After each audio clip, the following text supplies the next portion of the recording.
আল্লাহকে চিনতে হলে আল্লাহর সৃষ্টি সম্পর্কে আমাদের কিঞ্চিত জানা দরকার, ঠিক কিনা?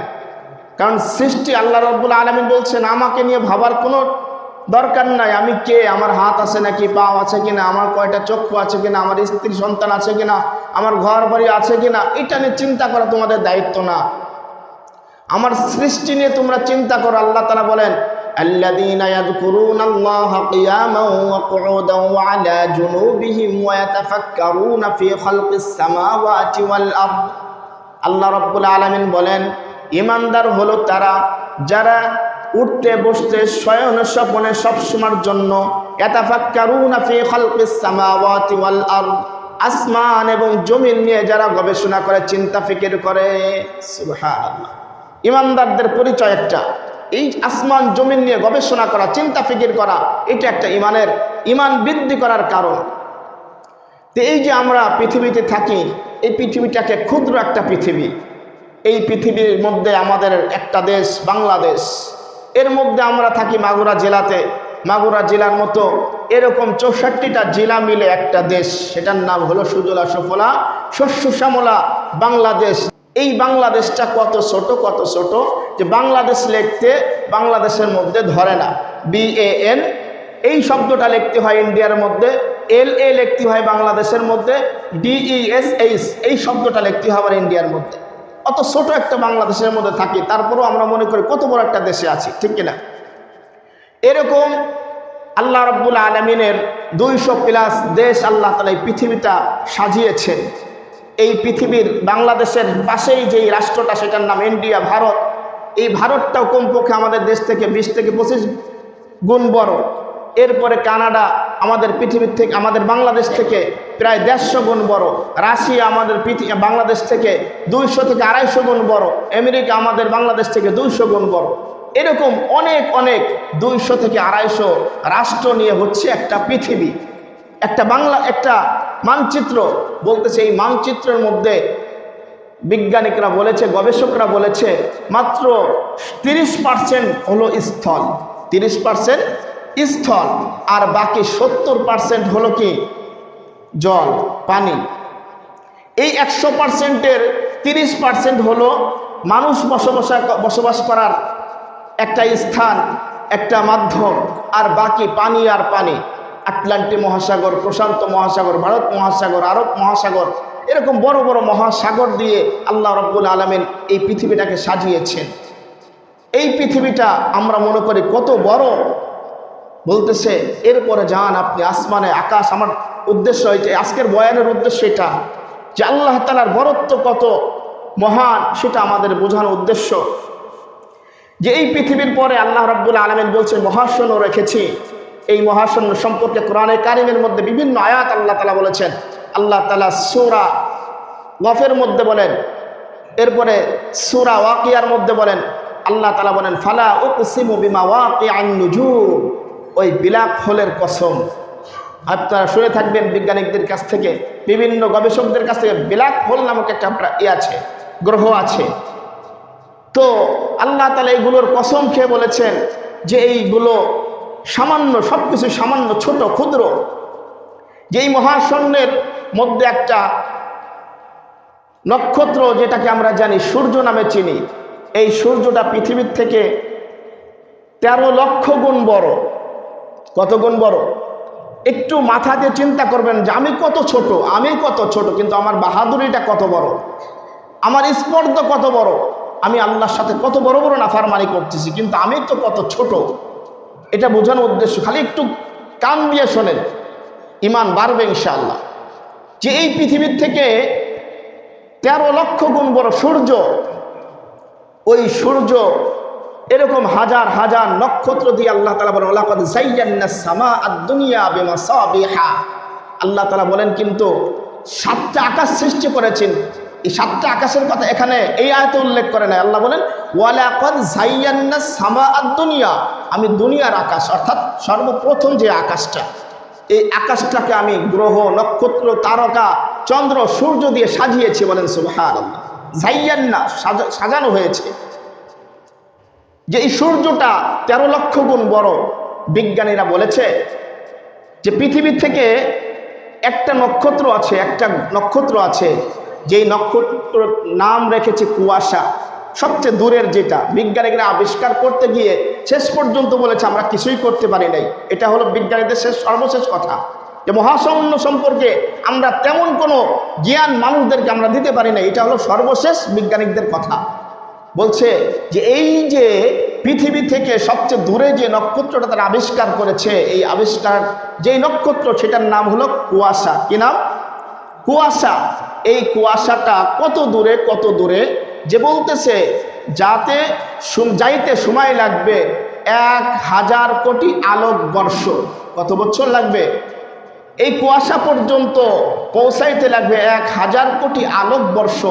আলোর দ্রুতগামিতা হলো যে সে প্রতি সেকেন্ডে 1,86,000 মাইল যাইতে পারে, যা কিলোমিটারে রূপান্তরিত করলে 3 লক্ষ কিলোমিটার প্রতি সেকেন্ডে যাইতে পারে। সুবহানাল্লাহ।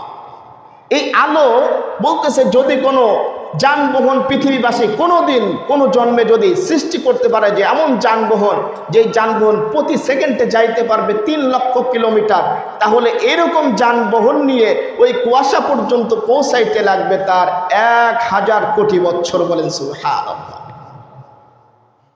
এরকম হাজার হাজার কোটি কোটি নক্ষত্র আল্লাহ তাআলা সৃষ্টি করেছেন প্রথম আকাশের নিচে।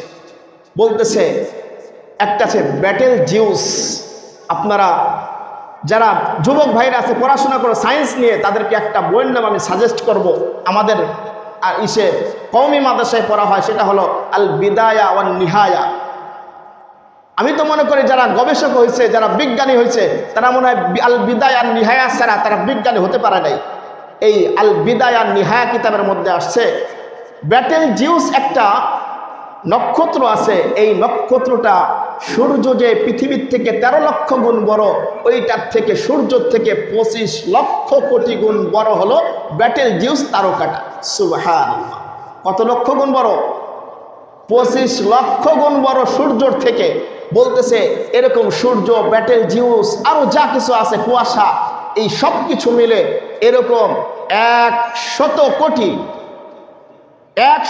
কোটি নক্ষত্র মিলে হয় একটা গ্যালাক্সি। কি হয়? এটা বিজ্ঞানীদের কথা ভাই, এটা আমার কথা না। এবং আল বিদায়া নিহায়া কিতাব খোঁজেন, আর ফালা উকসিমু বিমা ওয়াকিআন নুজুমের তাফসীর খোঁজেন, ওয়ালাকাদ যায়্যানাস সামাআদ দুনিয়া বিমাসাবিহা, এই আয়াতের তাফসীর খোঁজেন, দেখবেন অটোমেটিক সবকিছু একবারে প্রকাশ পেয়ে যাবে। বলতেছে 1 লক্ষ কোটি নক্ষত্র মিলে হয় একটা গ্যালাক্সি। বিজ্ঞানীরা বলে যে এই মহাশূন্যের মধ্যে এরকম কোটি কোটি কোটি গ্যালাক্সি রয়েছে। বলেন সুবহানাল্লাহ।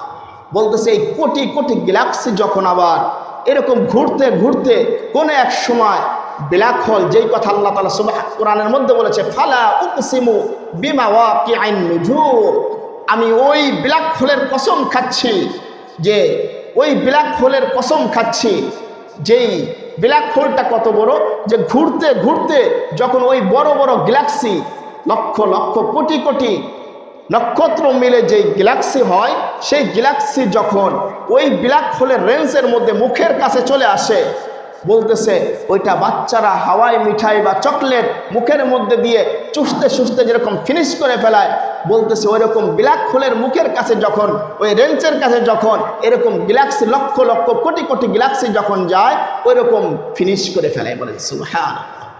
এরকম একটা দুইটা না, বিজ্ঞানীরা বলতেছে এরকম হাজার হাজার হাজার হাজার ব্ল্যাক হোল মিলে হচ্ছে মহাশূন্য। সুবহানাল্লাহ, সুবহানাল্লাহি ওয়া বিহামদিহি। আল্লাহ কত বড়, আল্লাহু আকবার, আল্লাহ কত বড়। এরপর বলতেছে এটা হচ্ছে মহাশূন্যের মধ্যে ওয়ালাকাদ যায়্যানাস সামা আদ-দুনিয়া বিমাসাবিহ। আল্লাহ বলেন আমি এই সব কিছু দিয়ে প্রথম আকাশটাকে সুসজ্জিত করেছি। চন্দ্র, সূর্য, গ্রহ, নক্ষত্র সব কিছু দিয়ে আমি প্রথম আকাশটাকে সাজিয়েছি। এখন প্রথম আকাশটা অত বড়, বলতেছে প্রথম আকাশের পরে যে প্রথম মহাশূন্য, এই মহাশূন্যর পরে যে আকাশ, আমরা যে আকাশের উপরে যে নীল দেখি, এটা আসলে আকাশ না, এটা মেঘ। আকাশ না, আকাশ অনেক দূরে, কত দূরে। বলতেছে এইটার সব কিছুর পরে হলো আকাশ। কত দূরে, বলতেছে এই মহাশূন্যের পরে যে আকাশটা আছে ভাই একটু খেয়াল করেন, এই যে মহাশূন্য কত দূরে, কোটি কোটি কোটি মাইল দূরে, এরপরে যে আকাশটা কত মোটা, পর কতটুকু।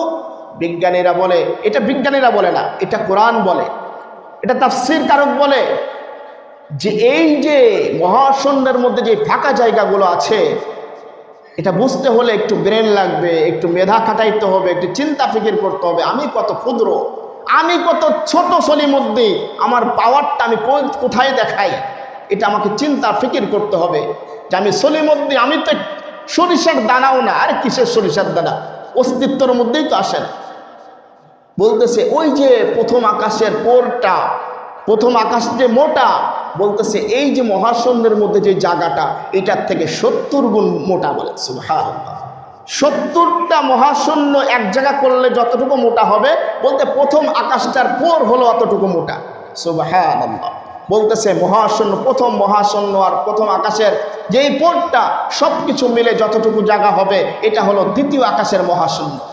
এরপরেরটা আবার অতটুকু পর, বলতেছে এরপরে তৃতীয় আকাশের মহাশূন্য, এরপর চতুর্থ আকাশের মহাশূন্য, এরপর পঞ্চম আকাশের মহাশূন্য, এরপর ষষ্ঠ আকাশের মহাশূন্য, এরপর বলতে শুধু না, এরপর অতটুকু না, এই সব কিছু মিলে যতটুকু জায়গা খেয়েছে, সপ্তম আকাশের পোরটা হলো 70,000 গুণ মোটা। বলেন সুবহানাল্লাহ।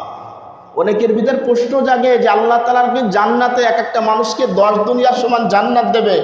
আল্লাহর জায়গা শর্ট পড়বে? বলেন 10 দুনিয়া, 10 লক্ষ হাজার যদি জান্নাত প্রত্যেক মানুষকে দেওয়া হয়, কাফের মুশরিক বেঈমান সকল মানুষকে দেওয়া হয়, আল্লাহ তাআলার এই প্রথম মহাশূন্যে যে জায়গা আছে এটা দিয়ে হয়ে যাবে, ঠিক কিনা? আল্লাহ তাআলা অত বড়, আল্লাহ তাআলা অত বড়, আল্লাহর সৃষ্টি যদি অত বড় হয়। একটা মজার বিষয় হলো দাউদ আলাইহিস সালাতু ওয়াস সালাম, আমার বিষয় আসলে এদিকে না চলে যাচ্ছে, তাই কিছু করার নেই। দাউদ আলাইহিস সালাতু ওয়াস সালাম একবার বলেছিল, আল্লাহ অত বড় বড় প্রাণী গ্রহ নক্ষত্র আপনি সাজিয়েছেন, যদি কখনো এরা সবাই মিলে মিছিল করে আল্লাহকে আর মানবো না, আপনি কি করবেন? আল্লাহ আপনি কি করবেন? তখন আল্লাহ তাআলা বলছিলেন, এই সব কিছু, 7 জমিন 7 আসমান, এই মহাশূন্যের মধ্যে যা কিছু আছে সব কিছুকে যদি আমি একটা প্রাণী বানিয়ে রেখেছি, সেই প্রাণীকে যদি বলি তুমি খেয়ে ফেলো, সে এক লোকমায় সব কিছু খেয়ে ফেলে। সুবহানাল্লাহি ওয়া বিহামদিহি। দাউদ আলাইহিস সালাতু ওয়াস সালাম জিজ্ঞাসা করেছিল, আল্লাহ তাহলে সেই প্রাণীটা আপনি কোথায় রাখছেন? অবশ্যই যে প্রাণীটা, সেই জায়গাটা আরো বড়, সেই জায়গাটা তো আরো বড়। দাউদ আলাইহিস সালাতু ওয়াস সালামকে আল্লাহ তাআলা উত্তর দিয়েছিলেন, সেটা আমার ইলমের মধ্যে রয়েছে। বলেন সুবহানাল্লাহ। ওইটা নিয়ে চিন্তা ফিকির করার দায়িত্ব তোমার না ভাই। আল্লাহর নবী সাল্লাল্লাহু আলাইহি ওয়াসাল্লাম থেকে শুরু করে আদম আলাইহিস সালাতু ওয়াস সালাম পর্যন্ত যত নবী রাসূল আসছে, কোন নবী রাসূল কিন্তু কোন উম্মতকে এই ফিকির করতে বলে নাই যে মহাশূন্য সম্পর্কে তুমি গবেষণা করো। প্রত্যেক নবীর একটাই দায়িত্ব ছিল, তোমার ঈমান আর আমলকে ঠিক করো। এগুলো জানা ভালো, কিন্তু কোনো দরকার নাই জানার, আপনার কোনো দরকার নাই। আল্লাহর রাসূল এবং আদম আলাইহিস সালাতু ওয়াস সালাম থেকে যত নবী, যত পয়গম্বর আসছে, প্রত্যেকটা পয়গম্বরের একটাই ফিকির ছিল, একটাই চিন্তা ছিল, একটাই টেনশন ছিল যে তার উম্মত কিভাবে ঈমানওয়ালা হবে, আমলওয়ালা হবে। ঈমান ঠিক করো, আমল ঠিক করো। তোমার মহাশূন্য নিয়ে গবেষণা করার কোনো দরকার নাই, তোমার আসমান জমিন নিয়ে গবেষণা করার কোনো দরকার নাই।